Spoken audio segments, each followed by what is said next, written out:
बुद्ध के अनुसार इंसान जैसा सोचता है, उसकी सोच जैसी होती है, वह वैसा ही बना जाता है।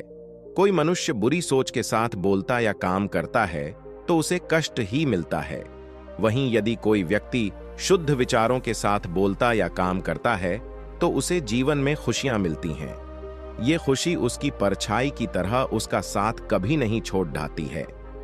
महात्मा गौतम बुद्ध ने कहा है कि जीवन में हजारों लड़ाइयां जीतने से बेहतर स्वयं पर विजय प्राप्त करना है। यदि स्वयं पर विजय प्राप्त कर लिया तो फिर जीत हमेशा तुम्हारी होगी, इसे तुमसे कोई नहीं छीन सकता। गौतम बुद्ध कहते हैं कि व्यक्ति कभी भी बुराई से बुराई को खत्म नहीं कर सकता है। इसे खत्म करने के लिए व्यक्ति को प्रेम का सहारा लेना पड़ता है। प्रेम से दुनिया की हर बड़ी चीजों को जीता जा सकता है। महात्मा बुद्ध के अनुसार भविष्य के बारे में सपने देखकर अभी से मत उलझो। भूतकाल के समय को याद करके पछताने से अच्छा है अपने वर्तमान में रहो। खुश रहने का सबसे अच्छा तरीका यही है। जिस तरह से एक जलता हुआ दिया हजारों लोगों को रोशनी देता है, ठीक वैसे ही खुशियां बांटने से आपस में प्यार बढ़ता है। बुद्ध के अनुसार खुशियां बांटने से हमेशा बढ़ती हैं, कभी कम नहीं होती हैं। बुद्ध के अनुसार जंगली जानवर की अपेक्षा कपटी और दुष्ट मित्र से डरना चाहिए। जंगली जानवर आपके शरीर को नुकसान पहुंचा सकता है, लेकिन एक बुरा मित्र आपकी बुद्धि को नुकसान पहुंचा सकता है। गौतम बुद्ध के अनुसार जीवन में 3 चीजें कभी भी छुपाकर नहीं रखा जा सकता है। वो है सूर्य, चंद्रमा और सत्य। एक समय की बात है, भगवान बुद्ध एक शहर में प्रवचन दे रहे थे। उन्होंने प्रवचन के बाद आखिर में कहा, जागो, समय हाथ से निकला जा रहा है। इस तरह उस दिन की प्रवचन सभा समाप्त हो गई। सभा के बाद तथागत ने अपने शिष्य आनंद से कहा, थोड़ी दूर घूम कर आते हैं। आनंद भगवान बुद्ध के साथ चल दिए। अभी वे विहार के मुख्य द्वार तक ही पहुंचे थे, लेकिन वहीं पर रुक गए। प्रवचन सुनने आए लोग बाहर निकल रहे थे, इसलिए भीड़ का माहौल था। वे दोनों भीड़ कम होने का इंतजार करने लगे। इसी बीच उस भीड़ से निकलकर एक स्त्री भगवान बुद्ध के नजदीक आई और उसने हाथ जोड़कर कहा, तथागत, मैं नर्तकी हूं। आज नगर के श्रेष्ठी के घर मेरे नृत्य का कार्यक्रम पहले से तय था, लेकिन मैं उसके बारे में भूल चुकी थी। यहां जैसे ही आपने कहा कि जागो, समय निकला जा रहा है, मुझे तुरंत इस बात की याद आई कि मुझे कार्यक्रम में जाना है। उसके बाद एक डाकू भगवान बुद्ध से मिला और उसने कहा, थागत, मैं आपसे कोई बात छिपाऊंगा नहीं। मैं भूल गया था कि आज मुझे एक जगह डाका डालने जाना था, पर आज उपदेश सुनते ही मुझे अपनी योजना याद आ गई। इस तरह एक बूढ़ा व्यक्ति भगवान बुद्ध के पास आया और उसने कहा, तथागत, जिंदगी भर दुनिया भर की चीजों के पीछे भागता रहा। अब मौत का सामना करने का दिन नजदीक आता जा रहा है। अब मुझे लगता है, एक बार की बात है, एक लड़का था, उसका नाम सबल था, जो नगर में रहता था। वह अपने जीवन से बहुत निराश था। उनकी निराशा का कारण यह था कि वह अब तक अपने जीवन में कुछ नहीं कर रहा था। उसके माता पिता उसे ताने मारते थे कि आपके सभी मित्र कुछ न कुछ कर रहे हैं, लेकिन आप अभी भी घर बैठे हैं। दोस्तों के बीच भी अक्सर उनका मजाक उड़ाया जाता था। वह कहीं जाता तो लोग उससे पूछते कि आप क्या कर रहे हैं। उसे यह बताने में भी शर्म आ रही थी। वह कुछ नहीं कर रहा था। धीरे धीरे उसने रिश्तेदारों से मिलना जुलना कम कर दिया और लोगों से मिलना भी बंद कर दिया। वह ज्यादातर समय घर पर ही रहता है। वह अकेला रोता है और भगवान को कोसता है और अपनी किस्मत को दोष देता है। अब उसे अपना जीवन बोझ लगने लगा था। कभी कभी वह सोचता कि कब वह कुछ करने के योग्य बनेगा, और फिर वह सोचता कि जिंदा रहने से अच्छा मर जाना है। एक दिन वह अपने नगर की एक गली से गुजर रहा था। तभी उसने देखा कि एक उपदेशक दुख और परेशानियों पर उपदेश दे रहा है। वह भी उसी भीड़ में सबसे पीछे बैठ गया और गुरु के प्रवचन सुनने लगा। उपदेशक कह रहा था, दुख एक शिक्षक की तरह है जो हमें जीवन की सच्चाई दिखाता है और हमें जीने का सही तरीका सिखाता है। आप चाहें तो जिंदगी जीना भी सीख सकते हैं। गुरुजी उपदेश दे रहे थे कि तुम चाहो तो कुछ भी हासिल कर सकते हो, और अगर चाहो तो एक कोने में बैठकर रो सकते हो। इन सभी बातों को सबल ध्यान से सुन रहा था, लेकिन शिक्षक की यह बातें पसंद नहीं आई। उसने खड़े होकर कहा कि कुछ भी सिखाने से दुख दूर नहीं होता। इसमें केवल दर्द होता है, दुख की पीड़ा अनंत है। ऐसा लगता है कि इसके बाद कुछ होने वाला नहीं है, इससे कुछ भी फर्क नहीं पड़ता है, इसके सामने तो मौत भी छोटी लगती है। उपदेशक ने कहा, फिर तुम्हारा दुख क्या है?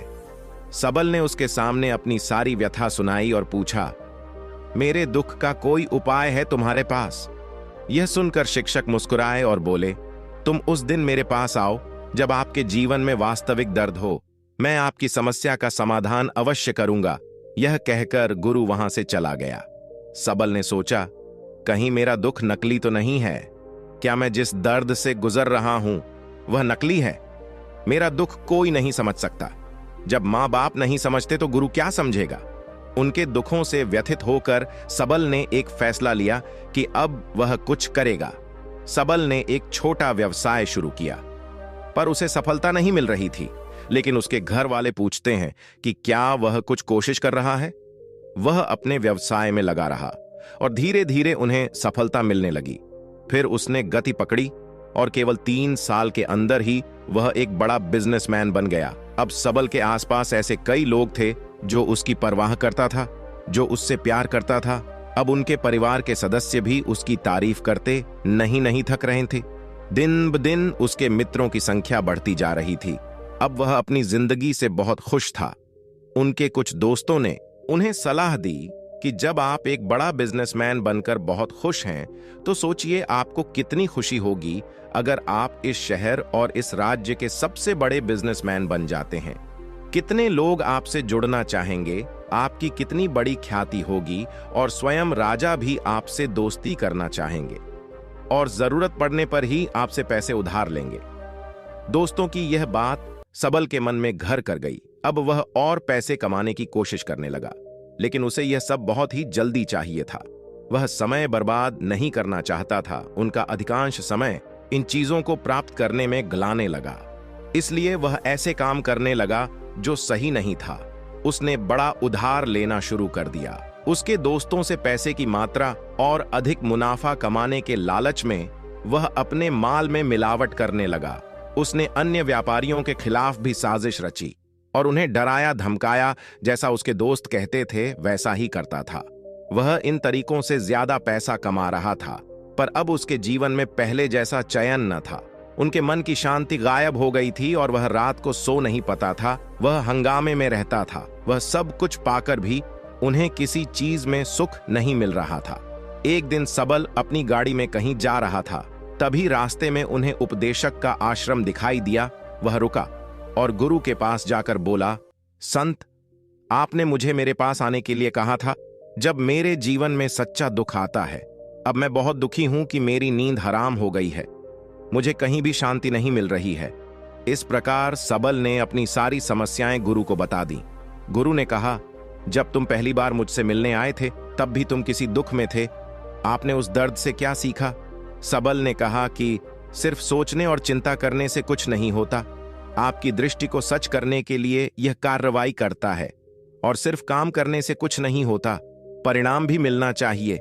जब आपको लगता है कि आपका लक्ष्य हासिल नहीं होने वाला, तब राह में चाहे कितनी भी मुश्किलें आ जाएं, मन कितना भी निराश क्यों ना हो, कितना भी लगता हो कि अब कुछ नहीं होने वाला है, तभी विश्वास करें, मैं जो भी कर रहा हूं उसमें अवश्य सफल होऊंगा।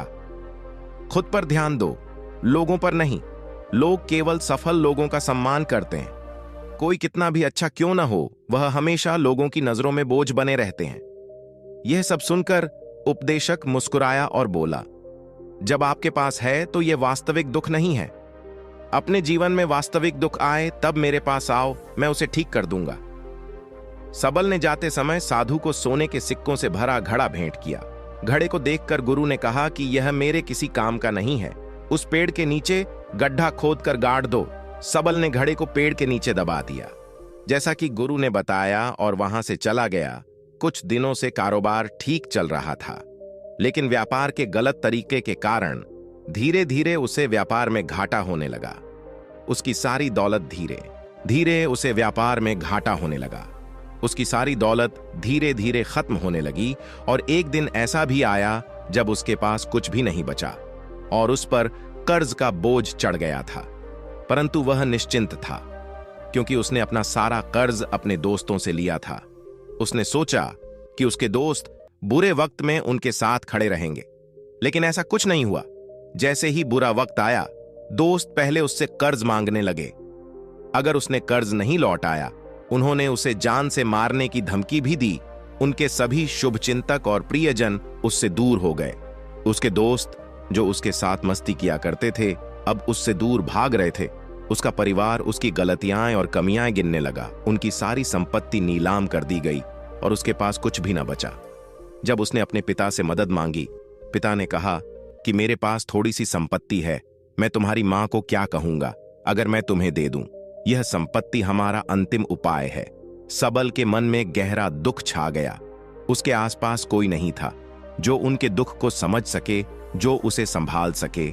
जनता के इस विश्वासघात के कारण वह अंदर से टूट चुका था। वह सोचने लगा कि अब जीने का क्या मतलब है, अब मौत ही मेरा सहारा है। वह आत्महत्या करने के लिए पहाड़ी पर जा रहा था। तब से उसे याद आया कि उस शिक्षक ने उससे कहा था, मेरे पास आओ जब तुम्हारे जीवन में वास्तविक दुख हो। सबल गुरु के पास गया और अपनी सारी व्यथा सुनाई, आंखों में आंसू लिए। उसने कहा, हे गुरु जी, मेरे दुख का निवारण कीजिए। गुरु ने कहा, जब जीवन में असली दुख होता है तब मेरे पास आ जाना, मैं इसे जरूर ठीक करूंगा। सबल ने कहा कि ये क्या हो रहा है, मेरी जिंदगी में अभी दुख नहीं है, तो आखिर असली दुख क्या है? गुरुजी ने सबसे कहा कि पहले आप मुझे बताओ, आपने अपने दुख से क्या सीखा?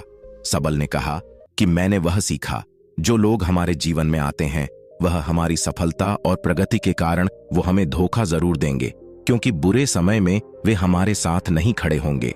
वे अच्छे समय में ही हमारा फायदा उठाएंगे और बुरे समय में हमें छोड़ देंगे। उन लोगों पर ही भरोसा करें जो हमारे बुरे समय में हमारे साथ खड़े रहते हैं। लेकिन ऐसे लोग बहुत कम होते हैं, लेकिन जिनके पास है उन्हें उनकी सराहना करनी चाहिए, उनका अपमान नहीं करना चाहिए। मैंने कभी भी किसी के खिलाफ साजिश नहीं रखना चाहिए। अपना काम ईमानदारी और धैर्य से करें और कभी लालची मत बनो। अपने सारे दुख दर्द और अनुभव बयां करने के बाद सबल गुरुजी के सामने आंखों में आंसू लिए बैठ गया। कुछ देर बाद साधु उठे और पेड़ के नीचे एक गड्ढा खोदा और घड़ा निकाल लिया, जो सोने के सिक्कों से भरा हुआ था। उसने सबल को देकर कहा, मेरे पास आओ जब तुम्हारे जीवन में वास्तविक दुख हो। सबल ने अपने शिक्षक को धन्यवाद दिया और उसे प्रण